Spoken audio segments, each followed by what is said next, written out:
Salam sehat.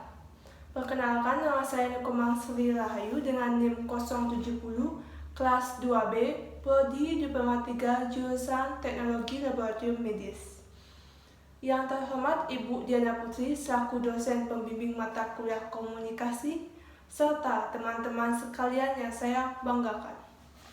Pada kesempatan hari ini, saya akan membawakan pidato singkat mengenai pentingnya melakukan pemeriksaan laboratorium.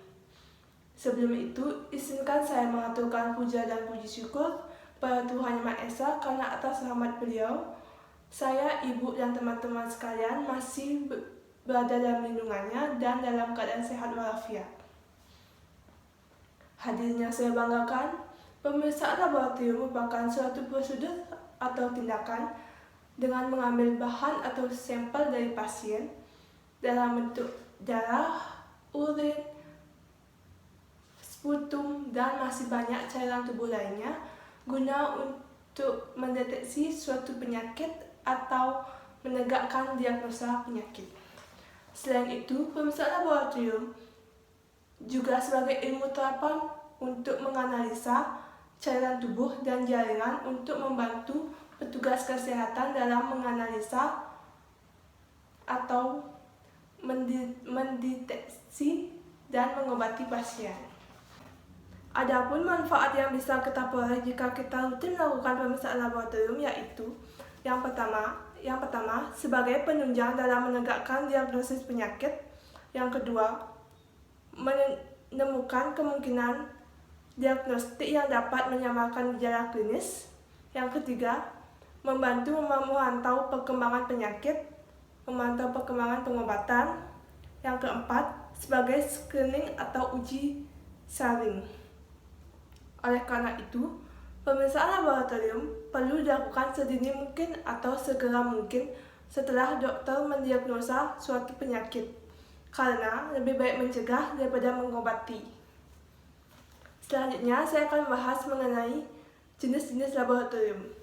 Yang pertama adalah kimia klinik, di mana kimia klinik merupakan pemeriksaan awal untuk mendeteksi adanya virus. Yang kedua, hematologi, di mana hematologi ini merupakan pemeriksaan komponen sel darah atau kelainan darah yang disebabkan oleh penyakit anemia atau kurang darah.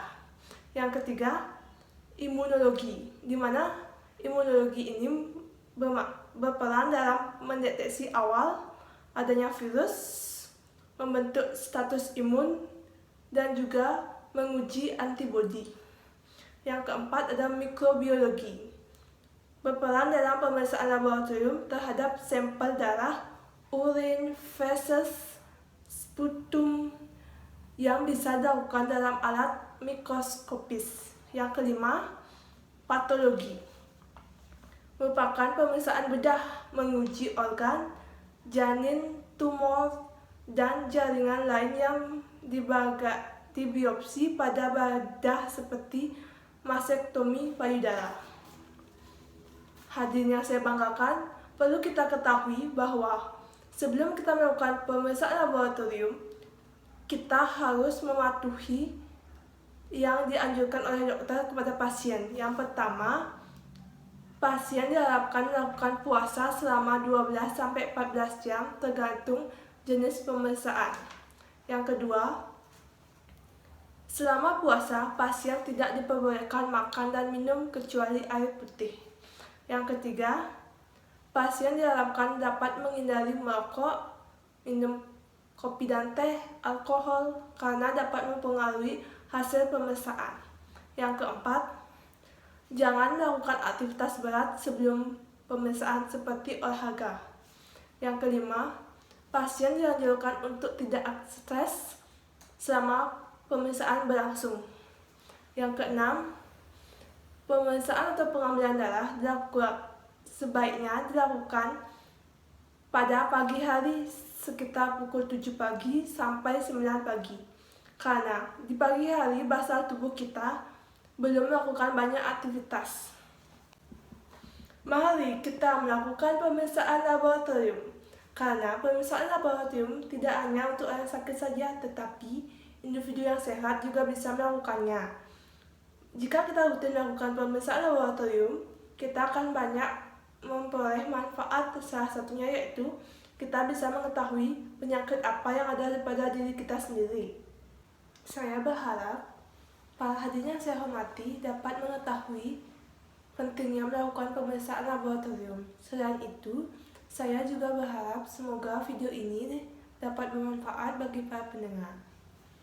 Di masa pandemi seperti sekarang ini, kita harus tetap menjaga kesehatan kita, menjaga imun agar bisa terhindar dari virus COVID-19.